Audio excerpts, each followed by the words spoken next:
الحمد للہ وکفا وسلام علی عبادہ الذین اصطفى اما بعد فاعوذ باللہ من الشیطان الرجیم بسم اللہ الرحمن الرحیم فاذکرونی اذکرکم سبحان ربک رب العزت عما یصفون وسلام علی المرسلین والحمد للہ رب العالمین اللہم صلی علی سیدنا محمد وعلی آل سیدنا محمد وبارک وسلم اللہم صلی علی سیدنا محمد وعلی آل سیدنا محمد وبارک وسلم اللہم صلی علی سیدنا محمد وعلی آل سیدنا محمد وبارک وسلم۔ مقصد زندگی اللہ رب العزت کی بندگی ہے، مقصد حیات اللہ رب العزت کی یاد ہے۔ وہ زندگی جو اللہ کی بندگی کے بغیر ہے وہ زندگی نہیں، وہ تو درندگی ہے، سراسر شرمندگی ہے۔ اصل زندگی وہی زندگی ہے جو بندگی والی زندگی ہے۔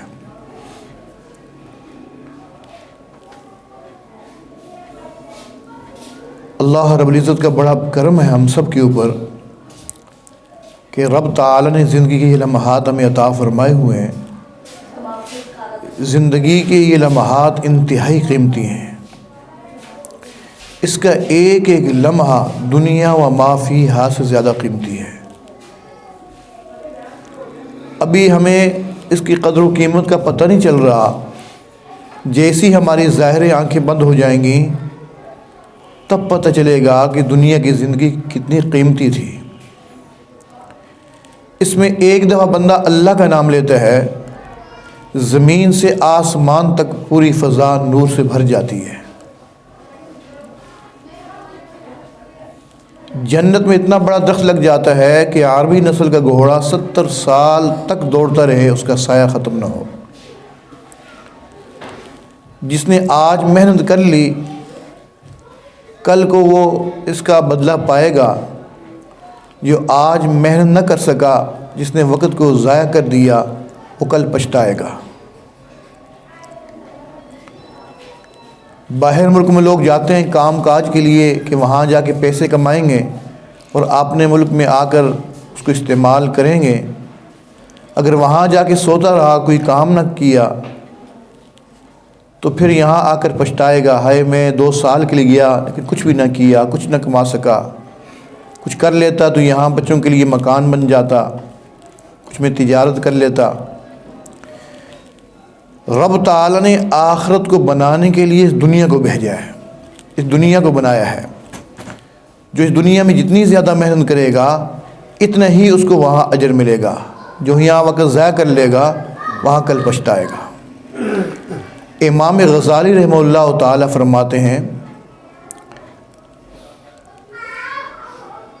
بندوں کے نامہ اعمال بعض بندوں کے ایسے ہوں گے کہ ان میں ایک طرف نیکیاں لکھی ہوں گی، ایک طرف برائیاں لکھی ہوں گی۔ فرماتے ہیں نیکیوں والے حصے سے انتہائی بہترین قسم کی خوشبو آ رہی ہوگی، اور جو گناہوں والا حصہ ہوگا ان سے انتہائی بدبو آ رہی ہوگی۔ لیکن درمیان میں ایک حصہ ہوگا جو بالکل خالی ہوگا۔ وہ فرماتے ہیں نیکیوں والے حصے کو دیکھ کر یہ اتنا خوش نہیں ہوگا، گناہوں والے حصے کو دیکھ کر یہ اتنا پریشان نہیں ہوگا جتنا پریشان ان خالی اوراق کو دیکھ کے ہوگا۔ کہے گا کاش میں نے کچھ کر لیا ہوتا، آج یہاں لکھا ہوتا، میں نے وقت ضائع کر دیا اور میں کچھ بھی نہ کر سکا، تو اس وقت بندہ پچھتائے گا۔ حضرت ابراہیم علیہ السلام سے جب ملاقات ہوئی آقا علیہ السلام کی معراج کے موقع پر، تو ابراہیم علیہ السلام نے فرمایا، اے محمد صلی اللہ تعالیٰ علیہ وسلم، اپنی امت کو صاف صاف بتا دینا جنت ایک چٹیل میدان ہے، وہاں کے مکانات، وہاں کے باغات، وہاں کی نہریں، وہاں کی نعمتیں، یہ سب دنیا میں رہ کے بنانی ہیں۔ جو وہاں نہ بنا سکا تو اس کو یہاں پھر خالی جو ہے چٹیل میدان ملے گا۔ حدیث میں آتا ہے 2 بندوں کو رب تعالیٰ باغات عطا فرمائیں گے، ایک کا باغ انتہائی گھنا ہوگا، بے شمار درخت ہوں گے، اور دوسرے کا جو باغ ہے اس میں کہیں کہیں کوئی درخت لگے ہوئے نظر آئیں گے، اکثر حصہ خالی ہوگا۔ وہ کہے گا جس کے باغ میں درخت کم ہوں گے، وہ کہے گا اللہ میرے اس بھائی کو آپ نے اتنا گھنا درختوں والا باغ عطا فرمایا اور میرے باغ کے اندر کہیں کہیں درخت لگے ہوئے ہیں، اے اللہ ایسا کیوں ہے؟ فرمایا جائے گا اس نے دنیا میں زیادہ اپنے اللہ کو یاد کیا تھا، زیادہ درخت لگوا لیے، تم نے کم یاد کیا تھا اس لیے تمہیں کم ملے۔ اس لیے محترم خواتین و حضرات، آج ہم اپنی زندگی کے اوپر غور کریں، کہیں ایسا تو نہیں ہے کہ ہماری زندگی گزر رہی ہے اور ہمارے ہاتھ سے اتنا قیمتی یہ وقت نکل رہا ہو اور ہم ضائع کر رہے ہوں۔ اس لیے آج ہم اپنی زندگی کے اوپر غور کریں، کتنا عرصہ ہماری زندگی کا جو ہے گزر چکا، کتنی باقی رہے گی۔ جو گزر چکا سو گزر چکا، جو باقی رہ گئی ہے ہمیں کوئی پتہ نہیں ہے کتنی باقی رہ گئی ہے، کوئی پتہ نہیں ہے کس وقت ہماری موت آ جائے۔ کوئی ضروری نہیں ہوتا بوڑھا ہو کے موت آئے گی یا بوڑھی ہو کے موت آئے گی، نہیں، ہم دیکھ رہے ہیں بچے بھی جا رہے ہیں، جوان بھی جا رہے ہیں، بلکہ اب تو جوانی کے عالم میں زیادہ لوگ جا رہے ہیں۔ اس امت کی اوسطاً جو عمر ہے وہ 60-70 کے درمیان ہے، لیکن آج ہم دیکھ رہے ہیں اس سے پہلے کئی لوگ کثیر تعداد میں جا رہے ہیں۔ معلوم یہ چلا کہ جانے کے وقت کا ہمیں علم نہیں ہے، پتہ نہیں تھوڑا ہے یا زیادہ ہے، اس لیے عقل مندی یہی ہے جو وقت مل رہا ہے اس کو قیمتی بنایا جائے، جو لمحات انسان کو مل رہے ہیں ان کو قیمتی بنایا جائے۔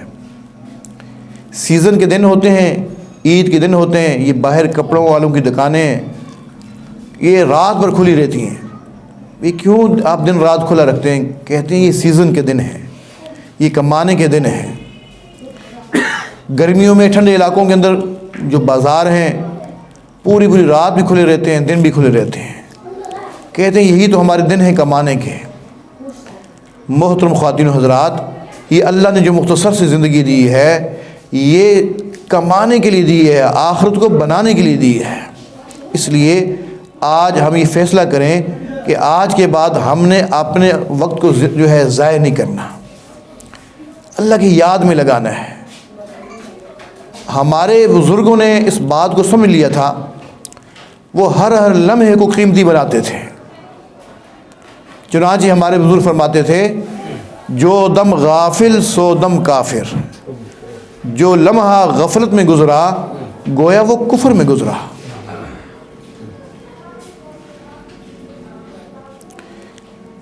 ڈیرہ غازی خان میں ایک بزرگ ہوتے تھے، ان سے ملنے کے لیے ایک اور بزرگ آئے، ڈیرہ غازی خان کے قریب ہی پہنچے تھے۔ اس وقت پیدل سفر تھا، ساتھ ساتھی بھی تھے۔ جب قریب پہنچے تو ایک جگہ پر حضرت رک گئے۔ ساتھیوں نے پوچھا حضرت کیا بات ہے، کیوں رک گئے؟ فرمائے جو سامنے بلی بیٹھی ہوئی ہے نا یہ مجھ سے باتیں کر رہی ہے۔ حضرت کیا بات کر رہی ہے؟ یہ کہہ رہی ہے اس کو دیکھو یہ فلاں سے ملنے کے لیے جا رہا ہے، وہ تو فوت ہو چکا، وہ تو فوت ہو چکا۔ تو اب جب فوت ہو گئے ہیں تو آؤ پھر چلتے ہیں واپس۔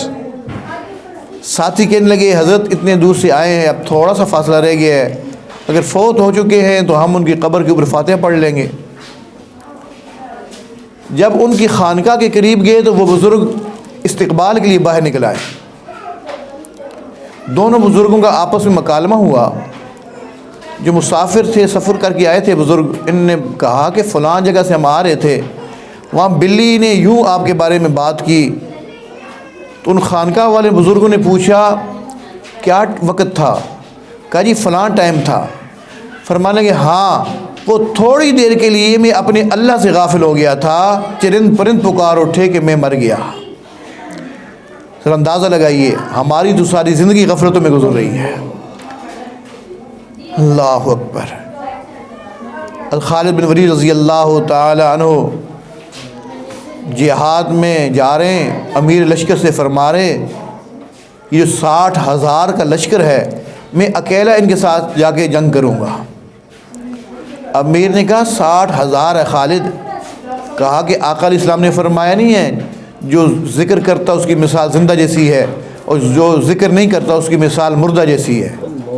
تو یہ مردے ہیں, ان کو مارنا کون سا مشکل کام ہے. چنانچہ پھر 60,000 کے مقابلے میں 30 یا 60 آدمی گئے اور 60,000 کے لشکر کے اوپر فتح پا کے آئے. تو محترم خواتین حضرات, ہم ذرا اپنی زندگی کے اوپر غور کریں. ہماری زندگی تو غفلت میں گزر رہی ہے. ہم وقت پاس کر رہے ہوتے ہیں. گرمی کے سیزن میں رمضان آتا ہے, عورتوں کو ہم لگا دیتے ہیں پکوڑے بنانے میں, سموسے بنانے میں, اور خود باہر ٹہلتے رہتے ہیں مرد. کبھی ایک دکان کے پاس جا کے کھڑے ہو جائیں گے, کبھی ادھر اس درخت کے نیچے جا کے بیٹھ جائیں گے. پھر کیا کر رہے ہو؟ ابھی تو بڑا وقت ہے اذان میں, تھوڑا وقت پاس کر رہے ہیں. وقت پاس نہیں کر رہے, یہ ہم اپنے وقت کو ضائع کر رہے ہیں. وہ وقت انتہائی قیمتی ہوتا ہے, اللہ سے مانگنے کا وقت ہوتا ہے, اور ہم اس وقت کو ضائع کر بیٹھتے ہیں. اسی طرح زندگی کا ہر لمحہ جیسے کہ میں نے شروع میں بتایا کہ انتہائی قیمتی ہے, اور ہم اس قیمتی متاع کو ہم ضائع کر دیتے ہیں. حضرت مولانا رشید احمد گنگوئی رحمہ اللہ تعالی کے بارے میں آتا ہے, ان کے حالات میں لکھا ہے وہ ایک ایک سانس میں 364 مرتبہ اللہ کا نام لیتے تھے. اب ہمیں یہ سمجھ نہیں آتی وہ 364 مرتبہ کیسے لیتے ہوں گے. جو لوگ ذکر و سلوک میں چلتے ہیں, ذکر سیکھ کے آگے چل رہے ہوتے ہیں, ان کو پتہ ہے کہ ایک سبق ایسا آتا ہے جس میں ایک سانس میں کئی مرتبہ اللہ کا نام لینا ہوتا ہے, اس کی پریکٹس کرنی ہوتی ہے. تو جتنے بھی مرد یہاں تشریف فرما ہیں, جتنی بھی عورتیں تشریف لائی ہوئی ہیں, ہم اپنی زندگی کے اوپر غور کریں. ایسا نہ ہو رہا ہو کہ ہمارے عمر کا یہ قیمتی وقت جو ہے یہ ضائع ہو رہا ہو. رب تعالیٰ ارشاد فرماتے ہیں فَاذْكُرُونِي أَذْكُرْكُمْ, تم مجھے یاد کرو گے میں اللہ تمہیں یاد کروں گا. فَاذْكُرُونِي أَذْكُرْكُمْ, تم اپنی خوشی کے وقت میں مجھے یاد کرو گے, میں تمہاری پریشانی کے وقت میں تمہیں یاد کروں گا.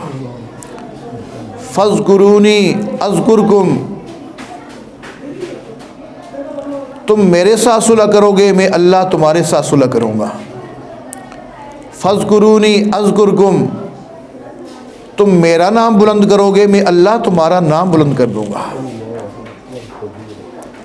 فَاذْكُرُونِي أَذْكُرْكُمْ, تم مجھے یاد کرو گے میں اللہ تمہیں یاد کروں گا. کوئی بندہ یہ سوچے پتہ نہیں میں اپنے اللہ کی یاد میں ہوں کہ نہیں ہوں. فرمایا وہ اپنے آپ کو دیکھے, اگر وہ اللہ کو یاد کر رہا ہے تو اللہ بھی اس کو یاد کر رہا ہے. اگر وہ اللہ سے غافل ہے تو اللہ کو بھی اس کی کوئی پرواہ نہیں ہے. میرے بندے تو تنہائی میں مجھے یاد کرتا ہے, میں بھی تمہیں تنہائی میں یاد کرتا ہوں. تو لوگوں کی محفل میں مجھے بیٹھ کے یاد کرتا ہے, میں اس سے اعلیٰ محفل فرشتوں کی محفل میں تمہیں یاد کرتا ہوں. اللہ رب العزت ہمیں اپنی یاد والی زندگی نصیب فرمائے. جب دل میں اللہ کی یاد پیدا ہو جاتی ہے زندگی بہت ہی پرسکون ہو جاتی ہے, اطمینان آ جاتا ہے, خوشیاں آ جاتی ہیں.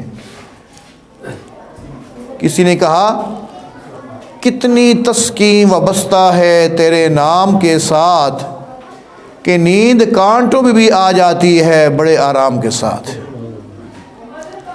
جب اللہ کی یاد دل میں ہوتی ہے, اللہ کی محبت دل میں ہوتی ہے, اللہ سے تعلق ہوتا ہے, پاس کچھ نہیں ہوتا, بڑے مزے کی زندگی گزر رہی ہوتی ہے. میرے بندوں میری بندیوں, کیوں تم پریشانی کے اندر وقت گزارتے ہو؟ کیوں نہیں مجھے اللہ کو یاد کرتے تاکہ میں تمہاری زندگی کے اندر سکون پیدا کر دوں؟ الا سنو الا بذکر اللہ تطمئن القلوب، اللہ کی یاد میں ہے قلوب کا اطمینان، دلوں کا اطمینان۔ آج کہتے ہیں حضرت اللہ نے سب کچھ دیا ہوا ہے، کسی چیز کی کمی نہیں ہے، کاروبار بھی اچھا چل رہا ہے، حضرت گھر بھی ہے، کاروبار بھی ہے، گاڑی بھی ہے، دولت بھی ہے، عزت بھی ہے، لیکن حضرت سمجھ نہیں آتی، کچھ اندر خالی خلی نظر آتا ہے، دل میں ہر وقت انجانا سا خوف رہتا ہے، کبھی اولاد کی طرف سے خوف، کبھی بیوی کی طرف سے خوف، کبھی پڑوسی کی طرف سے خوف، کبھی ملازموں کی طرف سے خوف۔ یہ جو مختلف قسم کے خوف چھائے ہوئے ہوتے ہیں وہ اس لیے چھائے ہیں کہ ہمارا دل اللہ کی یاد سے خالی ہے۔ جس مکان کو بندہ خالی چھوڑ دے لمبا عرصہ، وہاں جن بھوت بصیرہ کر لیتے ہیں، اسی طرح جو دل اللہ کی یاد سے خالی ہوتا ہے وہاں شیطان ڈیرا لگا لیا کرتا ہے، پھر وہاں ڈر ہی ہوگا، پھر وہاں خوشی اطمینان نہیں ہوگا۔ اللہ رب العزت ہمیں اپنی یاد والی زندگی نصیب فرما دیں۔ یا اللہ آپ کو کتنا یاد کریں، نماز کا آپ نے حکم دیا کہ دن میں 5 مرتبہ پڑھنی ہے، روزوں کا حکم دیا سال میں 1 مہینہ رکھنے ہیں، حج زندگی میں 1 مرتبہ فرض کیا، زکوٰۃ اگر صاحب نصاب ہے تو سال میں 1 مرتبہ۔ اللہ آپ کا ذکر کتنا کریں، فرمایا اس کی کوئی حد نہیں، فاذکروا اللہ ذکرا کثیرا، تم مجھے کثرت کے ساتھ یاد کرو۔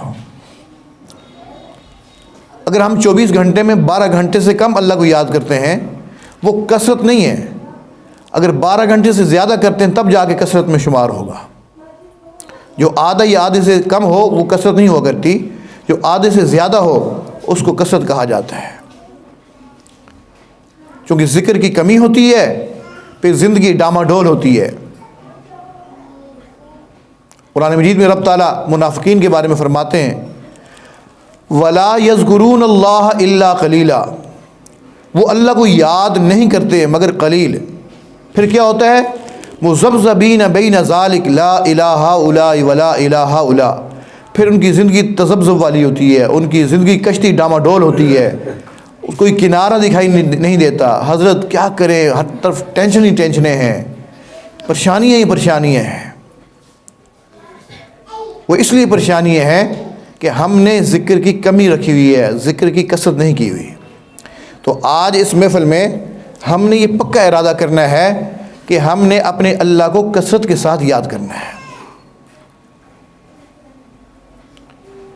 یاد میں تیری سب کو بھلا دوں، کوئی نہ مجھ کو یاد رہے، یاد میں تیری سب کو بھلا دوں، کوئی نہ مجھ کو یاد رہے، تجھ پر سب گھر بار لٹا دوں، خانہ دل آباد رہے، ہر تمنا دل سے رخصت ہو گئی، اب تو آ جا اب تو خلوت ہو گئی۔ ایسا ذکر کا مزہ ہے کہ بندے کو اللہ کی یاد کے بغیر چین ہی نہ آئے۔ نبی اسلام نے ارشاد فرمایا اتنا اللہ کو یاد کرو، اتنا یاد کرو کہ دیکھنے والے کہیں کہ انہ مجنون، کہ یہ تو دیوانہ ہے، اس کو دنیا سے کوئی تعلق ہی نہیں ہے، یہ ہر وقت اپنے اللہ کی یاد میں لگا رہتا ہے۔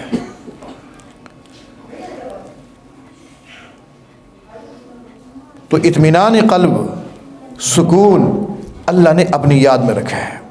راول پنڈی میں ایک منیجر صاحب کے بارے میں لوگ بتاتے ہیں، ایک بڑی مل کے وہ منیجر تھے، گرمی کا سیزن تھا، اے سی چل رہا تھا، نرم گدا بچھا ہوا تھا، وہ لیٹے ہوئے ہیں، رات بھر کروٹیں تبدیل کر رہے ہیں لیکن نیند نہیں آ رہی ہے۔ اٹھے، نیند کی گولیاں کھائی، پھر لیٹے، پھر بھی عنودگی ہے، نیند نہیں آ رہی ہے۔ اس عنودگی کے عالم میں اٹھ کے کھڑکی کھولی، باہر نیچے فٹ پاتھ پہ دیکھا کہ مزدور آرام سے گرمی میں سوئے ہوئے ہیں۔ کہنے لگے کاش یہ ہزاروں روپے لاکھوں روپے مجھ سے لے لیتے، یہ میٹھی نیند مجھے دے دیتے۔ جہنگ میں ہمارے حضرت کے ہاں مسجد بن رہی تھی، جون جولائی کا مہینہ تھا، تو حضرت کام کو دیکھنے کے لیے دوپہر کے وقت میں مسجد کی طرف گئے۔ وہاں دیکھا دوپہر کے جو وقفہ تھا مزدوروں کا، اس میں ایک مزدور باہر بجری کے اوپر لیٹا ہوا ہے، پسینے پسینے ہو رہا ہے لیکن آرام سے سویا ہوا ہے۔ تو جب دل میں اللہ کی یاد ہوتی ہے، گناہوں سے پاک صاف بندہ زندگی گزارتا ہے، تو کانٹوں پہ بھی نیند آ جاتی ہے۔ اگر نہیں باطن اللہ کی یاد سے خالی ہے تو اے سی چل رہے ہوں، نرم گدے ہوں، آواز فروغ جو ہے کمرے ہوں، پھر بھی نیندیں نہیں آیا کرتی۔ ہم جتنے یہاں مرد عورتیں بیٹھے ہوئے ہیں، ہم میں سے ہر ایک کی تمنا ہے میری زندگی سکون والی ہو جائے، میری زندگی امن والی ہو جائے۔ تو اگر ہم یہ چاہتے ہیں ہماری زندگی میں سکون آ جائے، اطمینان آ جائے، تو آج اس جو ہے سچے دل کے ساتھ رب تعالیٰ کے سامنے توبہ کر لیتے ہیں، تاکہ رب تعالیٰ ہم سب کے سابقہ گناہوں کو معاف فرما دے اور آئندہ کے لیے ہمیں نیکوکاری والی زندگی نصیب فرما دے۔ دیکھیے ہم شادیوں میں جاتے ہیں نا، تو وہاں بیٹھے ہوتے ہیں، کھانا رکھا ہوتا ہے وہاں ٹیبلوں پر، اس کے نیچے چولہا ہلکا ہلکا جل رہا ہوتا ہے۔ یہ چولہا اس لیے ہلکا ہلکا جل رہا ہوتا ہے تاکہ اس کو گرم رکھے۔ اسی طرح جس بندے کی زندگی میں گناہ ہوتے ہیں، اس کی زندگی بھی یوں ہی جو ہے گرم ہو رہی ہوتی ہے، ہر وقت پریشانی کے اندر گھرا رہتا ہے۔ کیوں؟ اس نے نیچے گناہوں کا چولہا جلایا ہوا ہوتا ہے۔ کبھی بدنظری کا جو ہے گناہ، کبھی غیبت کا گناہ، کبھی جھوٹ کا گناہ۔ ایک دفعہ بندہ بدنظری کرتا ہے، رب تعالیٰ اس کو کئی مہینوں کی عبادت سے محروم کر دیتے ہیں۔ حضرت جنید بغدادی رحمہ اللہ فرماتے تھے، ایک دفعہ جان بوجھ کر میں نے غیر محرم کے اوپر شہوت کی نظر اٹھائی، رب تعالیٰ نے مجھے 6 مہینے تہجد سے محروم کر دیا۔ عبادت کی لذت رب تعالیٰ چھین لیتے ہیں، ایمان کی حلاوت کو چھین لیتے ہیں۔ ایمان کی مٹھاس کیا ہے ہمیں پتہ نہیں ہے، نماز کی چاشنی کسے کہتے ہیں، سجدے کا سرور کیا ہے۔ یہی نمازیں ہمارے بزرگ پڑھتے تھے، کہا کرتے تھے اشرف علی جب میں سجدہ کرتا ہوں مجھے یوں لگتا ہے کہ رب تعالیٰ میرے رخساروں کا بوسہ لے لیتے ہیں۔ کتنے مزے کو سجدے کرتے ہوں گے، کیا ان کو لطف آتا ہوگا۔ کاش کبھی کوئی سجدہ ہمیں بھی ایسا نصیب ہو جائے، ایسا کوئی سجدہ ہمیں بھی نصیب ہو جائے۔ اللہ اکبر۔ کچھ سال پہلے ہمارے حضرت سے ایک صاحب کراچی میں کہنے لگے، یہ عاجز قریب بیٹھا ہوا تھا، وہ اپنے حالات سناتے سناتے کہنے لگے، حضرت جب میں سجدہ کرتا ہوں نا مجھے یوں لگتا ہے کہ میں رب تعالیٰ کے پاؤں کے اوپر سجدہ کر رہا ہوں۔ اور آج بھی اللہ کو یاد کرنے والے کر رہے ہیں، وہ بھی مصروف ہیں، ان عورتوں کے بھی بچے ہوتے ہیں، ان کے گھر کے بھی کام کاج ہوتے ہیں، لیکن اس کے باوجود سب کچھ کرنے کے باوجود بھی وہ اللہ کی یاد سے غافل نہیں ہوتے۔ مانسہرہ کے ضلع میں پچھلے عرصے میں جانا ہوا، کچھ خواتین سلسلے میں بیت تھیں، وہ اپنے حالات بتانے لگیں۔ ان میں کچھ خواتین ایسی تھیں کہنے لگی، حضرت ہمیں ہر جمعرات کو آقا علیہ الصلوۃ والسلام کی زیارت ہوتی ہے۔ کچھ ایسی بھی تھیں جو کہتی تھیں، حضرت ہم 5 گھنٹے مراقبہ کرتی ہیں۔ پھر کہنے لگی، حضرت ایک بات اور آپ کو بتا دیں، چونکہ آپ ہمارے شیخ ہیں، ہم نے کسی کو نہیں بتائی، حضرت جتنی دیر ہم مراقبے میں ہوتی ہیں اتنی دیر آقا علیہ السلام کی زیارت رہتی ہے۔ آج لوگ کہتے ہیں حضرت کوئی ایسا دروشی بتا دو کہ آقا علیہ الصلوۃ والسلام کی زیارت ہو جائے۔ ہمارے اکابر کہتے ہیں تم خوابوں میں کیوں دیکھنا چاہتے ہو، ارے بیداری کی حالت میں آقا علیہ السلام کی زیارت کیوں نہیں کرنا چاہتے۔ فرمایا جس بندے کی زندگی سنت کے مطابق بن جاتی ہے، جس کا اٹھنا بیٹھنا چلنا پھرنا اس کی ہر ادا آقا علیہ الصلوۃ والسلام کی سنت کے مطابق بن جاتی ہے، پھر نیند میں نہیں بیداری کی حالت کے اندر بھی آقا علیہ السلام کی زیارت ہوتی ہے۔ جو محنت کرتا ہے رب تعالیٰ اس کو پھل دیتے ہیں۔ ہم دنیا کے کاموں میں تو بہت محنت کرتے ہیں، لیکن دین کی طرف اللہ کی یاد کی طرف ہم محنت نہیں کرتے۔ کاش اس کو بھی ہم کام سمجھیں اور اس کے اوپر بھی ہم محنت کرنی شروع کر دیں۔ لوگوں نے محنت کی، لکڑیوں کے اوپر بہترین قسم کا صوفہ بنا دیا، بہترین قسم کی کھڑکی بنا دی، دروازہ بنا دیا، عام سی لکڑ تھی، کاریگر کے ہاتھ لگ گئی، اس پہ محنت کی، لوگوں نے محنت کی لوہے کے اوپر، ہزاروں ٹن لوہا آسمانوں پہ اڑنا شروع ہو گیا۔ ہم تو ایک سوئی پھینکتے ہیں وہ نہیں اڑتی ہے، لیکن لوگوں نے جب محنت کی آسمانوں پہ لوہا ہزاروں ٹن وزن لے کے جو ہے وہ اڑ رہا ہوتا ہے۔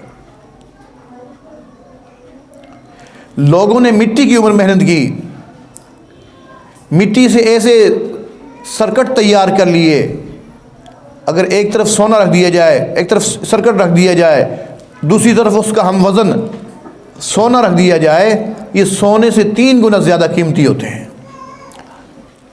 اے انسان، اے بھائی، اے بہن، اے ماں، اگر ہم اپنی جسم کے اوپر محنت کریں گے، ہم اللہ کے نظر میں کتنا زیادہ قیمتی بن جائیں گے۔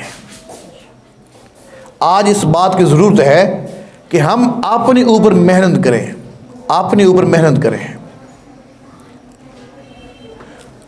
دوسری عورت کا کوئی ذرا سی بات ہم تک پہنچتی ہے، اس کو ہم پورے محلے میں پھیلا دیتی ہیں۔ بہن سنا ہے فلاں نے یہ کیا ہے، پتہ نہیں اس نے کیا کہ نہیں کیا، اگر کیا ہے تو ہمارا کیا کام ہے کسی کے عیب کو پھیلا دینا، نہیں کیا ہم خواہ کیوں کسی کے اوپر بہتان لگاتے ہیں، اگر کیا بھی یہ ہو سکتا ہے اس نے توبہ کر لی ہو، اس کے اللہ کا معاملہ تھا، توبہ کر چکی ہو، توبہ کر چکا ہو، ہم خواہ کسی کے گناہ کو کیوں، کسی عیب کو کیوں پھیلائیں۔ حدیث میں آتا ہے جب کوئی بندہ کسی گناہ کو، کسی مسلمان بھائی کے گناہ کو پھیلاتا ہے، رب تعالیٰ کو اتنا غصہ آتا ہے، رب تعالیٰ فرماتے ہیں میں اس وقت تک اس کو موت نہیں دوں گا جب تک کسی گناہ کے اندر مبتلا نہ کر دوں۔ تو آج وقت ہے کہ ہم اپنی زندگی کے اوپر غور کریں۔ صبح ہوئی، شام ہوئی، زندگی یوں ہی تمام ہوئی۔ اللہ رب العزت ہمیں اپنی یاد والی زندگی نصیب فرمائے، ہمیں گناہوں سے پاک صاف زندگی نصیب فرمائے۔ جب بندہ اللہ کے حضور توبہ کرتا ہے، رب تعالیٰ اس امت میں پیدا ہونے کے صدقے امام الانبیاء محمد الرسول اللہ صلی اللہ تعالیٰ علیہ وسلم کی دعاؤں کے صدقے رب تعالیٰ اس امت کے گناہوں کو توبہ کی برکت سے معاف فرما دیتے ہیں۔ سابقہ امتوں میں ایسا معاملہ نہیں تھا، سابقہ امتوں میں لوگ گناہ کرتے تھے، ان کی شکلیں مسخ ہو جاتی تھیں، بندر اور خنزیر بنا دیے جاتے تھے، توبہ کرنے سے گناہ معاف نہیں ہوتے تھے۔ اس امت میں پیدا ہونے کے صدقے رب تعالیٰ نے یہ کرم فرما دی ہے، کسی بندے کسی بندی کو خیال آ جاتا ہے کہ میں نے مرنا بھی ہے، اپنے اللہ کو جواب دینا ہے، توبہ کر لیتے ہیں۔ رب تعالیٰ فرماتے ہیں میں اتنا کریم پروردگار ہوں کہ میں ان کے سارے گناہوں کو معاف کر دیتا ہوں، بلکہ ان کے گناہوں کو توبہ کی برکت سے نیکیوں میں تبدیل کر دیتا ہوں۔ الا من تاب وآمن وعمل عملا صالحا فاولئک یبدل اللہ سیئاتہم حسنات۔ کہاں گناہوں میں ڈوبے ہوئے تھے، سچی دل کے ساتھ توبہ کر لی، رب تعالیٰ نے ان گناہوں کو نیکیوں میں تبدیل فرما دیا۔ تو محترم خواتین و حضرات، آج یہ ارادہ کریں کہ ہم نے تمام گناہوں سے توبہ کرنی ہے۔ ایک عورت ہے، یہ شادرہ بازار میں گئی اور وہاں ایک تسبیحوں کی دکان دیکھی، ایک لمبی سی تسبیح لے کے آ گئی کہ میں نے پیر صاحب سے وظیفہ پوچھا ہوا ہے، مولوی صاحب سے وظیفہ پوچھا ہوا ہے، حافظ یوسف صاحب سے میں وظیفہ پوچھ کے آئی ہوں، لہٰذا میں نے آج جو ہے نا وظیفہ کرنا ہے۔ اب وہ رات بھر بیٹھی رہتی ہے، بڑی لمبی تسبیح 1000 دانے والی لے کے، لیکن اللہ کی نافرمانی نہیں چھوڑتی۔ محترم خواتین، کبھی بھی اس عورت کو اللہ کا قرب نصیب نہیں ہو سکتا، کبھی بھی اس کی زندگی میں سکون نہیں آ سکتا اگر اللہ کی نافرمانی نہیں چھوڑے گی۔ نہیں، ہم اللہ کو یاد تو کر رہے ہیں لیکن ساتھ ساتھ اس نیکی کو ضائع کر رہے ہوتے ہیں۔ جیسے بالٹی کے نیچے سوراخ ہو اور نل کے نیچے ہم اس کو رکھ کے اوپر سے نل کھول دیں، فل نل کھلا ہوتا ہے لیکن بالٹی بھرتی نہیں ہے۔ بہن سمجھ نہیں آئی اتنی دیر سے میں نے بالٹی رکھی ہوئی ہے، بھر کیوں نہیں رہی؟ وہ دوسری عورت کہتی ہے اس لیے نہیں بھر رہی کہ نیچے سوراخ ہے، جتنا اوپر سے پانی آتا ہے سارا نیچے نکل جاتا ہے۔ اسی طرح ہم نیکیاں تو بس اوقات کر لیتی ہیں، نمازیں پڑھتی ہیں، کچھ تسبیحیں کر لی، لیکن غیبت کر لی، جھوٹ بول دیا، بدگمانی کر لی، مختلف قسم کے گناہ کر لیے، بد نظری کر لی، ایسے کپڑے پہن لیے جن کا پہننا شریعت میں جائز نہیں ہے، یہ سارے گناہ کے کام ہیں جس کی وجہ سے ہم اپنی نیکیوں کو ضائع کر بیٹھتے ہیں۔ آج ہم بازاروں میں دیکھتے ہیں ایسے فیشن ڈھونڈتے ہیں کہ جیسے کپڑے، جس فیشن والے کپڑے آج کی طوائفہ پہنتی ہیں وہ کپڑے ہم ڈھونڈ کے اپنے خاوندوں کو مجبور کر کے وہ لے کے آتی ہیں، اور پھر جب گھر میں بے سکونی آتی ہے، حضرت سمجھ نہیں آتی ہے، پتہ نہیں کیا وجہ ہے گھر میں بے سکونی ہے۔ جب ہم گناہوں والے عمل کریں گے تو کیسے سکون آ سکتا ہے؟ امام الانبیاء محمد الرسول اللہ صلی اللہ تعالی علیہ وسلم نے ارشاد فرمایا، قرب قیامت کی علامات میں سے ایک علامت یہ ہے کہ اس زمانے کی عورتیں ننگی ہوں گی۔ یا رسول اللہ صلی اللہ تعالی علیہ وسلم، کیا ان کے پاس کپڑے نہیں ہوں گے؟ فرمایا کپڑے ہوں گے، یا تو اتنے باریک ہوں گے کہ جس سے جسم کے اعضاء نظر آ رہے ہوں گے، یا اتنے تنگ ہوں گے جس سے جسم کے اعضاء چھلکتی ہوئے معلوم ہو رہے ہوں گے، حیت معلوم ہو رہی ہوگی۔ میرے صحابہ، ایسی عورتوں پہ اللہ کی لعنت ہے، تمام فرشتوں کی لعنت ہے، تمام پیغمبروں کی لعنت ہے، تمام مومنین کی لعنت ہے۔ جب اتنی لعنتیں برس رہی ہوں پھر ہم روئیں تو یہ ہم خود ہی تو اپنے جو ہے پاؤں کے اوپر کلہاڑیاں مار رہے ہیں، پھر کیوں ہم روئیں؟ اس لیے چاہیے کہ ہم اپنی زندگی ایسی گزاریں جیسی زندگی سیدہ فاطمہ الزہرا رضی اللہ تعالی عنہ نے گزاری تھی۔ اللہ اکبر۔ بخار بھی ہے، جسم میں بہت تکلیف ہے، بہت درد ہے، اور بھی کئی بیماریاں ہیں، رو رہی ہیں۔ حضرت علی تشریف لائے، پوچھا کیا بات ہے فاطمہ، کیوں رو رہی ہو؟ رو رہی ہو؟ علی، آج میں اس دنیا سے جا رہی ہوں۔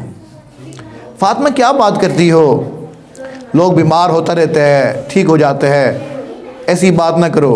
نہ علی، ابھی میں تھوڑا دیر کے لیے لیٹی تھی، ابا حضور خواب میں آئے تھے، ابا حضور نے بتایا کہ تم نے سحری علی کے ساتھ کھائی ہے، افطاری میرے ساتھ کرنا۔ میں دنیا سے جا رہی ہوں، لیکن علی تجھے اجازت ہے میرے بعد جس سے چاہ نکاح کر لے، لیکن کبھی کبھی رات حسن و حسین کے پاس بھی گزارنے آنا، کبھی کبھی رات ان کے پاس بھی گزارنا۔ علی، جب میں فوت ہو جاؤں تو میرا جنازے کا اعلان نہ کرنا، تم اور حسن و حسین تینوں پڑھ لینا، اور رات کے اندھیرے میں میرا جنازہ اٹھانا۔ کیوں؟ پوری زندگی کسی غیر محرم کی نظر میرے اوپر نہیں پڑی، میں نہیں چاہتی کہ میرے جنازے کے اوپر بھی کسی غیر محرم کی نظر پڑے۔ وہ سیدہ فاطمہ الزہرا رضی اللہ تعالی عنہ جن کو جنت کی عورتوں کا سردار فرمایا گیا، ہم اگر کسی کو آئیڈیل بنائیں، نمونہ بنائیں، تو ہمارے لیے سیدہ فاطمہ نمونہ ہے، امہات المومنین جو ہمارے لیے نمونہ ہے، صحابیات نمونہ ہیں، نہ کہ ٹی وی کے اوپر ناچنے والی طائفہ ہماری نمونہ بن سکتی ہے۔ اللہ رب العزت ہمیں اس بات کی سمجھ نصیب فرمائے، ہمیں گناہوں سے بچائے اور اپنی یاد والی زندگی نصیب فرما دے۔ آج مجھے بتایا گیا کچھ بچیاں ہیں جن نے قرآن مجید کی تکمیل کی ہے، ان کی چادر پوشی ہوگی۔ کیا مبارک ہیں وہ بچیاں، کیا مبارک ہیں ان کی والدہ، ان کے والد، ان کے رشتہ دار، کہ جنہوں نے اپنی بچیوں کو اعلیٰ تعلیم عطا فرمائی۔ آج لوگ کہتے ہیں کہ ہم نے اپنے بیٹے کو بھیجا ہوا ہے، بیٹی کو بھیجا ہوا ہے اعلیٰ تعلیم حاصل کرنے کے لیے۔ وہ کیا اعلیٰ تعلیم حاصل کریں گی؟ یہ تعلیم حاصل کریں گی کہ لوگوں کا پیشاب چیک کریں گے، واپس آ کر خون چیک کریں گی، گندگی کے اندر ہاتھ ڈالیں گی، لوہے کو جوڑیں گی۔ جی انجینئر بن کے آگے کیا کریں گے؟ لوہے کو جوڑیں گے۔ وہ کیا اعلیٰ تعلیم ہو سکتی ہے؟ اعلیٰ تعلیم تو وہ ہوتی ہے جو مخلوق کو اپنے خدا سے ملائے۔ الحمدللہ اللہ رب العزت کے اس کلام کو پڑھنے والی بچیاں یہ سب سے اعلیٰ تعلیم حاصل کرنے والی بچیاں ہیں۔ رب تعالیٰ نے ان کو اس بات کی توفیق عطا فرمائی رب تعالیٰ ارشاد فرماتے ہیں ثم اورثنا الکتاب الذین اصطفینا من عبادنا، ہم اپنے بندوں میں سے کچھ لوگوں کو چنتے ہیں اپنی کتاب کا وارث بنانے کے لیے۔ تو جن بچیوں نے یہ پڑھا ہے گویا کہ خود نہیں آئی، اللہ نے ان کو چنا ہوا ہے، ہزاروں لاکھوں لڑکیوں میں سے رب تعالیٰ نے ان کو چنا اور اپنی دین کی کتاب کے لیے چنا۔ آج ان بچیوں کی چادر پوشی ہوگی، رب تعالیٰ ان سب بچیوں کو حافظہ قرآن بنائے، عالمہ قرآن بنائے، ناشرہ قرآن بنائے، داعیہ قرآن بنائے، رب تعالیٰ عاشق قرآن بنائے، بلکہ رب تعالیٰ اس کے صدقے ہم سب کو اس قرآن مجید کا عشق نصیب فرما دے، اور رب تعالیٰ اپنی یاد والی زندگی نصیب فرما دے۔ وآخر دعوانا ان الحمد للہ رب العالمین۔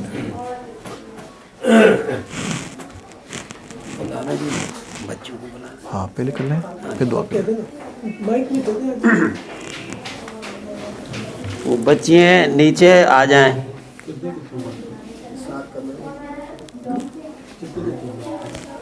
بیٹھ جاؤ، خاموش ہو جاؤ۔ ہاں ہاں ابھی موڑ لو، ہاں ابھی موڑ لو، اب دعا تو دعا ہی کرنی ہے نا، موڑ لو۔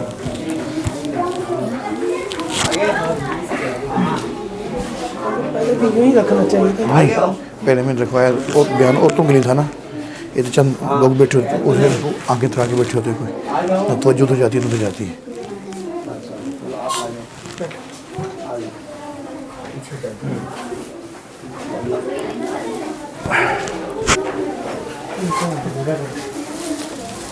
بیٹھ جاؤ بیٹھ جاؤ۔ بلاؤ دیر ہو جائے گی، آ جاؤ آ جاؤ۔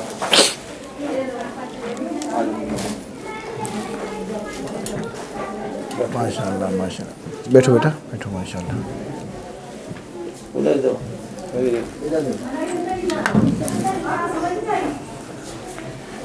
اعلان کریں اس بچی کا نام لیں، اس کے والد صاحب کا، ہاں تاکہ ان کا، ہاں اس بابا امین،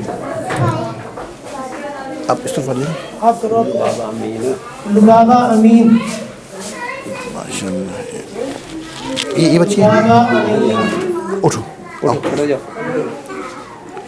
ماشاء اللہ ماشاء اللہ، بہت مبارک ہو بیٹا۔ بیٹھ، چلو جی۔ اس کا نام کیا ہے؟ وردہ مسعود، وردہ مسعود، ماشاء اللہ، یہ آپ ڈلیں، یہ آپ ڈلیں وردہ مسعود۔ آپ پہ ڈالیں گے جی، دونوں بھتیجی۔ اچھا جی، ماشاء اللہ بہت مبارک۔ یہ میری بچی جی، یہ بھی اچھا ماشاء اللہ۔ مریم یوسف، مریم یوسف، ماشاءاللہ۔ بیٹی ہے ماشاء اللہ ماشاء اللہ، بہت مبارک۔ پہنا دو بچوں کو۔ آپ ماشاءاللہ، اللہ عمل کرنے کی توفیق۔ ماشاء اللہ ماشاء اللہ، اس میں ماشاء اللہ مبارک۔ اللہ کو زندگی قرآن سے محبت کرے۔ اب یہ آپ ڈالیں، چلو اس کو میں ڈال دو، ماشاء اللہ۔ اچھا یہ بھی ہے، یہ بھی ہے، نہیں یہ ویسے اللہ آپ کو بنائے گا بیٹا انشاءاللہ۔ ہاں جی چلو آپ بہت مبارک، اسی طرح جانا صحیح ہے۔ ایسے ہی جانا۔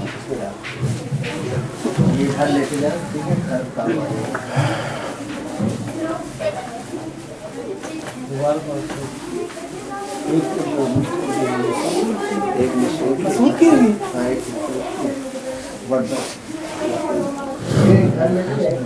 توبہ کے کلمات پڑھاتا ہوں میں، توبہ کے کلمات سب خواتین بھی اور مرد بھی میرے ساتھ پڑھ لیں تاکہ رب تعالی ہمارے گناہوں کو معاف فرمائے۔ خطبہ سن لیجیے، پھر اس کے بعد جو کلمات پڑھاؤں گا سچے دل کے ساتھ اخلاص کے ساتھ میرے ساتھ پڑھتے رہیے گا۔ الحمدللہ وکفا وسلام علی عبادہ الذین اصطفیٰ، اما بعد۔ یہ کلمات میرے ساتھ پڑھیے۔ بسم اللہ الرحمن الرحیم۔ لا الہ الا اللہ محمد الرسول اللہ، اشہد ان لا الہ الا اللہ وحدہ لا شریک لہ واشہد ان محمدً عبدہ ورسولہ آمنت باللہ وملائکتہ وکتبہ ورسلہ والیوم الآخر والقدر خیرہ وشرہ من اللہ تعالی والبعث بعد الموت آمنت باللہ کما ہوا باسمائہ وصفاتہ وقبلت جمیع احکامہ اقرار باللسان وتصدیق بالقلب استغفر اللہ ربی من کل ذنب واتوب الیہ برحمتک یا ارحم الراحمین۔ بس ان کلمات کے پڑھنے سے ہم توبہ طیب ہو چکے ہیں۔ اگر سچے دل کے ساتھ ہم نے یہ کلمات پڑھے ہیں، اللہ رب العزت نے سابقہ سب گناہوں کو معاف فرما دی ہے۔ ابھی ہم یوں بیٹھے ہوئے جیسے ابھی ماں کے پیٹ سے پیدا ہوئے۔ یہ اللہ کے رسول صلی اللہ علیہ وسلم کا فرمان ہے، فرمایا التائب من الذنب کمن لا ذنب لہ، جو اپنے گناہوں سے توبہ طیب ہو جاتا ہے وہ ایسے ہو جاتا ہے گویا اس نے گناہ کیے ہی نہیں ہے۔ آئندہ کے لیے اپنے آپ کو گناہوں سے بچانے کی کوشش کرنی ہے، کریں گے نا انشاءاللہ۔ چند معمولات ہیں، وظائف ہیں، اگر ہم ان کی پابندی کریں گے اللہ تعالیٰ ہمیں نیکی کی توفیق عطا فرمائیں گے، گناہوں کی نفرت ہمارے دل میں بٹھا دیں گے۔ اس میں سے پہلی چیز ہے استغفار کرنا، استغفر اللہ ربی من کل ذنب واتوب الیہ، کم از کم 100 دفعہ صبح 100 دفعہ شام اہتمام سے پڑھ لیں۔ دوسرا آقا علیہ الصلوۃ والسلام کی اوپر درود شریف پڑھیں، اللہم صلی علی سیدنا محمد وعلی آل سیدنا محمد وبارک وسلم، یہ بھی کم از کم 100 دفعہ صبح 100 دفعہ شام اہتمام سے پڑھیں۔ تیسرا قرآن پاک کی تلاوت کرنا، ہر روز بلا ناغہ ہم قرآن پاک کی تلاوت کریں، 1 سپارہ، پونا سپارہ، آدھا سپارہ، 1 پاؤ، جتنا بھی ہو سکے روز تلاوت کریں۔ نمبر 4 وقوف قلبی، یعنی چلتے پھرتے اٹھتے بیٹھتے اللہ کا دھیان رکھیں۔ گھر میں ہیں، ہم باہر ہیں، کہیں بھی یہ دھیان اللہ کی طرف ہو، میرا اللہ مجھے دیکھ رہا ہے، میری ہر حرکت سے واقف ہے، اس دھیان رکھنے کو وقوف قلبی کہتے ہیں۔ اور 5ویں چیز ہے ذکر قلبی مراقبہ، ذکر قلبی کہتے ہیں اپنے دل سے اپنے اللہ کو یاد کرنا۔ اس کا طریقہ کار یہ ہے کہ انسان کے بائیں پسلیوں کے نیچے انسان کا دل ہوتا ہے، اس کے اوپر یہ خیال کر کے بیٹھنا ہوتا ہے کہ اللہ کی رحمت آ رہی ہے، دل میں جا رہی ہے، دل سے گناہوں کی ظلمت اور سیاہی دور ہو رہی ہے، اور دل شکر کے طور پہ کہہ رہا ہے اللہ اللہ اللہ، میں اس کو سن رہا ہوں، یہ سن رہی ہوں، سننے کی کوشش کرنی ہے۔ اس کا بہتر طریقہ یہ ہوتا ہے صبح شام جب بھی ہمیں وقت ملے کم از کم 15-20 منٹ کے لیے اپنی آنکھیں بند کر لیں، دل کی طرف متوجہ ہو کے بیٹھ جائیں اور یہ سوچیں کہ اللہ کی رحمت آ رہی ہے دل میں، دل اللہ اللہ کہہ رہا ہے میں اس کو سن رہا ہوں یا سن رہی ہوں۔ اس کو کہتے ہیں ذکر قلبی، ذکر خفی، ذکر سری۔ قرآن مجید میں اس کے بارے میں آتا ہے وَاذْكُرْ رَبَّكَ فِي نَفْسِكَ أَيْ فِي قَلْبِكَ، تو یاد کر اپنے رب کو اپنے دل میں، اپنے من میں۔ اللہ رب العزت نے معمولات کے اوپر پابندی کی توفیق نصیب فرمائے۔ اب دعا سے پہلے چند منٹ کے لیے ہم اس ذکر قلبی کی مشق کر لیتے ہیں، اس کو مراقبہ بھی کہتے ہیں۔ سب خواتین بھی اور مرد بھی اپنی آنکھیں بند کر کے دل کی طرف متوجہ ہو کے بیٹھ جائیں، یہ سوچیں کہ اللہ کی رحمت آ رہی ہے دل میں، دل اللہ اللہ کر رہا، میں اس کو سن رہا ہوں یا سن رہی ہوں۔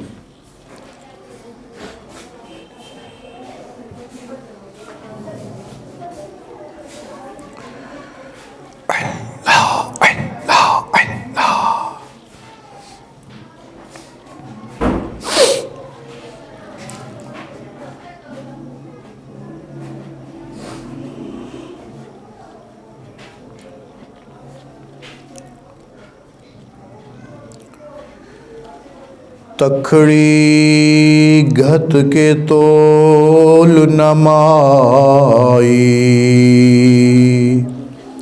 تے اسیں ڈاڈے عیباں بھرے،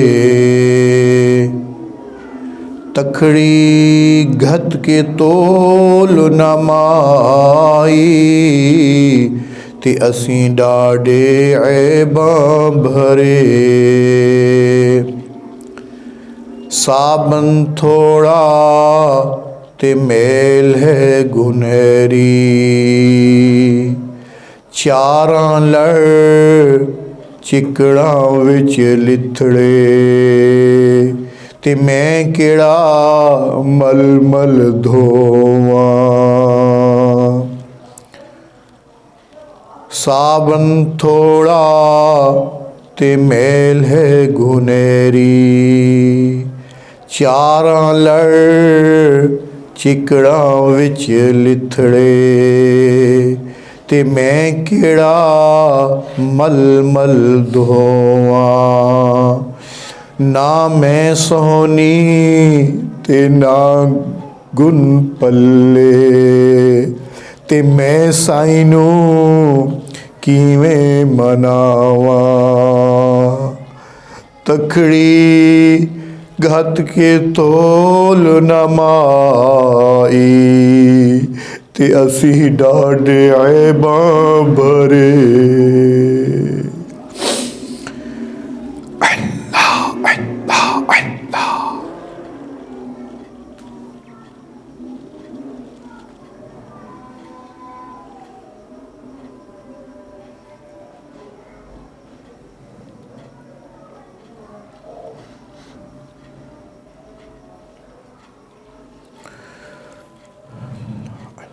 لا الہ الا اللہ محمد رسول اللہ.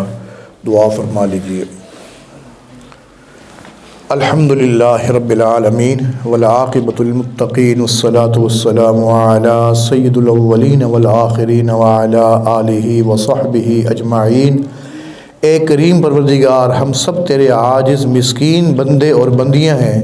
اللہ ہم سب کے سب گناہوں کو معاف فرما، ہماری خطاؤں سے درگزر فرما، ہمارے عیبوں کے اوپر پردہ پوشی فرما. اللہ ہمارے آنے والے وقتوں کو گزرے وقتوں سے بہتر بنا، آنے والی زندگی کو گزری زندگی کے لیے کفارہ بنا. ایک کریم پروردگار، جو گناہ ہم نے دن میں کیے ان کو بھی معاف فرما، جو راتوں میں کیے ان کو بھی معاف فرما، جو چھپ چھپ کے کیے ان کو بھی معاف فرما، جو اعلانیہ کیے ان کو بھی معاف فرما. اللہ جو گناہ ہمیں یاد ہے ان کو بھی معاف فرما، جو گناہ ہم کر کے بھول گئے مولا ان کو بھی معاف فرما. اے بے کسوں کے دستگیر، اے ٹوٹے دلوں کو تسلی دینے والے، اے پیارے اللہ ہمارے ساتھ رحمت والا معاملہ فرما، کرم والا معاملہ فرما. اے اللہ آج کافر کھل کے کہتا ہے مسلمانوں کہاں ہے تمہارا اللہ، کیوں نہیں تمہاری مدد کرتا. اے کریم پروردگار، اگر آپ ہی ہمیں چھوڑ دیں گے ہمارا تو آپ کے علاوہ کوئی پروردگار نہیں ہے. اللہ یہ در ہمیں آقا علیہ الصلاۃ والسلام نے بتلایا ہے، میرے امتیو تمہیں جب بھی مانگنا ہو اس در سے مانگا کرو، یہ وہ داتا ہے جو دے کر خوش ہوتا ہے. اے کریم پروردگار، اگر کوئی رام رام کہتا ہوا جہنم چلا جاتا ہے اس کی زندگی کے اوپر اتنا افسوس نہیں ہوتا جتنا افسوس اس بندے کی اور اس بندی کی زندگی کے اوپر ہوتا ہے جو پوری زندگی اپنے آپ کو مسلمان کہتے رہے، مسجدوں سے تعلق رہا، مدرسوں اور خانقاہوں سے تعلق رہا، نیک جماعتوں کے ساتھ بھی چلتے پھرتے رہے. وہ اگر ناکام ہو جاتے ہیں ان کی زندگی کے اوپر افسوس ہے. کل کافر کہیں گے ان کو کیا ہو گیا، یہ تو مسجدوں مدرسوں خانقاہوں کے مینڈے ہوتے تھے، ہر وقت وہیں پڑے رہتے تھے، یہ بھی ادھر جہنم میں چلے آئے. اللہ اس دن کی رسوائی سے بچا دیجئے. اللہ ہمارے ساتھ رحمت والا معاملہ فرما دیجئے، فضل والا معاملہ فرما دیجئے. اے کریم پروردگار، آپ نے فرمایا ہے وَأَمَّا السَّائِلَ فَلَا تَنْهَرْ کہ مانگنے والوں کو جھڑکی نہ دیا کرو. اللہ ہم کمزوروں کو حکم دیا کہ ہم مانگنے والے کے سامنے انکار نہ کریں. اللہ ہم بھی تو آپ کے در کے اوپر بیٹھے ہوئے، آپ بھی یہاں سے کسی کو خالی ہاتھ نہ اٹھائیے گا. اے پیارے اللہ، ہم نے دنیا میں دیکھا ہے کوئی عورت ذات کسی کے ہاں چلی جاتی ہے، لوگ قتل تک کے مقدمے بھی معاف کر دیتے ہیں، کہتے ہیں عورت ذات آ گئی، کل سری آ گئی. اللہ دنیا والے اتنا خیال کر لیتے ہیں، آپ تو کریموں کے کریم ہیں، سخیوں کے سخی ہیں، بادشاہوں کے بادشاہ ہیں. آپ کے در پر بھی اللہ عورتوں کا جرگہ بیٹھا ہوا ہے، مرد بھی تشریف فرما ہے. اللہ آپ بھی یہاں سے کسی کو خالی ہاتھ نہ اٹھائیے گا. اللہ آپ بھی یہاں سے کسی کو خالی ہاتھ نہ اٹھائیے گا. اے اللہ جتنی پریشان حال ہیں اللہ سب کی پریشانیاں دور فرما دیجئے. جو اولاد کی وجہ سے پریشان ہیں ان کی پریشانیاں دور فرما دیجئے. جو گھر بار کی وجہ سے پریشان ہیں ان کی پریشانیاں دور فرما دیجئے. جو صحت کے معاملے میں پریشان ہیں ان کی پریشانیاں دور فرما دیجئے. مولا اٹکے ہوئے کاموں کو حل فرما دیجئے، مشکلوں کو دور فرما دیجئے. مولا جن گھروں کے اندر آپس میں لڑائی جھگڑے چلتے رہتے ہیں اللہ وہاں محبتیں پیدا فرما دیجئے. مولا جن گھروں کے اندر جوان بچے اور جوان بچیاں ہیں اللہ ان کے نیکوکار جوڑ پیدا فرما دیجئے. ماں باپ کو ان کا فرض ادا کرنا آسان فرما دیجئے. ایک کریم پروردگار جو قرض دار ہیں قرض اخلاصی کا اسباب مہیا فرما دیجئے. جو بے روزگار ہیں ان کو حلال طیب روزگار عطا فرما دیجئے. پیارے اللہ اس محفل میں جو مرد عورتیں بیمار ہیں، جو ہمارے عزیز و اقارب بیمار ہیں، چھوٹے بڑے مرد عورتیں گھروں میں اسپتالوں میں، اللہ ان سب کو شفا عطا فرما دیجئے، شفا کاملہ عاجلہ مستمرہ عطا فرما دیجئے، ظاہری باطنی روحانی جسمانی شفا عطا فرما دیجئے۔ مولا جو ہمارے عزیز و اقارب دنیا سے جا چکے ہیں اللہ ان سب کی بخشش فرما دیجئے، سب کو جنت الفردوس میں اعلیٰ مقام عطا فرما دیجئے، ہمارے ہر نیک عمل دعا میں ان کو شامل فرما لیجئے۔ اے کریم پروردگار، اے پیارے اللہ، بہت سارے لوگوں نے مردوں عورتوں نے دعاؤں کے لیے کہا، خط لکھے، فون کیے، زبانی کا میسج کیے۔ اس محفل میں جتنے مرد عورتیں تشریف فرما ہیں جو دعاؤں کے لیے کہنا چاہتے تھے لیکن نہیں کہہ سکے، اللہ آپ سب کی حاجتوں کو جاننے والے ہیں، جس کی جو حاجت اللہ غیب کے خزانوں سے پوری فرما، جس کی جو ٹینشن اور پریشانی ہے اللہ اپنے فضل و کرم سے ان کی پریشانی کو دور فرما۔ اے کریم پروردگار، ہمارے جو اب یہاں حافظ صاحب کا جو مدرسہ چل رہا ہے، جو بچیاں اور بچوں نے ابھی مسجد میں انعام لینا ہے اور بچیوں نے یہاں تکمیل ہوئی، ان کے یہاں انعام وصول کیا، اے اللہ ان سب کی زندگیوں میں برکتیں پیدا فرما دیجئے۔ اے اللہ ان سب بچیوں کو اور بچوں کو حافظ قرآن، عالم قرآن، ناشر قرآن، داعی قرآن بنا دیجئے، اور ہمارے اس مدرسے کو دن دگنی رات چوگنی ترقی عطا فرما دیجئے۔ یہاں پڑھنے والے طلباء، پڑھنے والی طالبات، پڑھانے والے اساتذہ، پڑھانے والی معلمات، انتظامیہ والے، معاونین، محبین، اللہ سب کو قبولیت عامہ تامہ نصیب فرما دیجئے۔ ہر بچے اور ہر بچی کو دین کا مینارہ بنا دیجئے اور پورے عالم میں دین کی خدمت کے لیے قبول فرما لیجئے۔ ہمارے حافظ صاحب جو محنتیں کر رہے ہیں اللہ ان کی محنتوں کو قبول فرما لیجئے۔ اے کریم پروردگار، ہمارے اس ادارے سمیت تمام مدارس دنیا کی حفاظت فرمائیے، دعوت و تبلیغ کے کام کی حفاظت فرمائیے، جن خانقاہوں میں اللہ ہوتا ہے ان خانقاہوں کی حفاظت فرمائیے۔ اللہ جو لوگ تیرا نام بلند کرنے کے لیے اپنی جانیں ہتھیلی پہ لیے ہوئے مولا ان کی مدد فرمائیے۔ اللہ ہمارے اس ملک کی حفاظت فرمائیے، جو ہمارے اس ملک دشمن اندرونی یا بیرونی مولا ان کو ہدایت عطا فرمائیے، جن کی قسمت میں ہدایت نہیں ہے ان کو چن کے دفع دور فرما دیجئے۔ تینوں حرم کی حفاظت فرمائیے، ہم سب کو حرمین شریفین کی زیارت نصیب فرمائیے، زندگی میں بار بار مقبول حاضری کی توفیق نصیب فرما دیجئے۔ اللہ ہمارے ملک کی سرحدوں کی بھی حفاظت فرمائیے، ہمارے ملک کے تمام سیکورٹی اداروں کی حفاظت فرمائیے، سب مسلمانوں کی حفاظت فرمائیے، کشمیر، افغانستان، برما، شام، فلسطین، عراق، یمن کے مسلمانوں کی مدد فرمائیے۔ مولا جہاں جہاں بھی مسلمان پریشان حال ہیں اللہ ان کی پریشانیاں دور فرمائیے۔ اے اللہ اسلام کا بول بالا فرمائیے، کفر کا منہ کالا فرمائیے۔ اے اللہ آخر میں ہم پھر کہتے ہیں مولا ہم سب کو غموں سے محفوظ فرمائیے، مرضوں قرضوں سے محفوظ فرمائیے، علت ذلت قلت سے بچائیے۔ اللہ اپنے قرب کے بعد دوری سے بچائیے، ہدایت کے بعد گمراہی سے بچائیے، عزت کے بعد ذلت سے بچائیے، قبولیت کے بعد مردودیت سے بچائیے، علم حاصل ہو جانے کے بعد جہالت کے کاموں سے بچائیے۔ اللہ ہم سب کا یہاں آنا، بیٹھنا، سننا، سنانا اللہ سب قبول فرما لیجئے۔ اللہ اس پروگرام کو منعقد کرنے کے لیے جن مردوں نے جن عورتوں نے جس انداز میں محنتیں اور خدمتیں اور تعاون کیا اے اللہ اس کے بدلے ان کی دنیا آخرت بہتر فرما دیجئے۔ صلی اللہ تعالی علی خیر خلقہ محمد وعلی آلہ وصحبہ اجمعین برحمتک یا ارحم الراحمین۔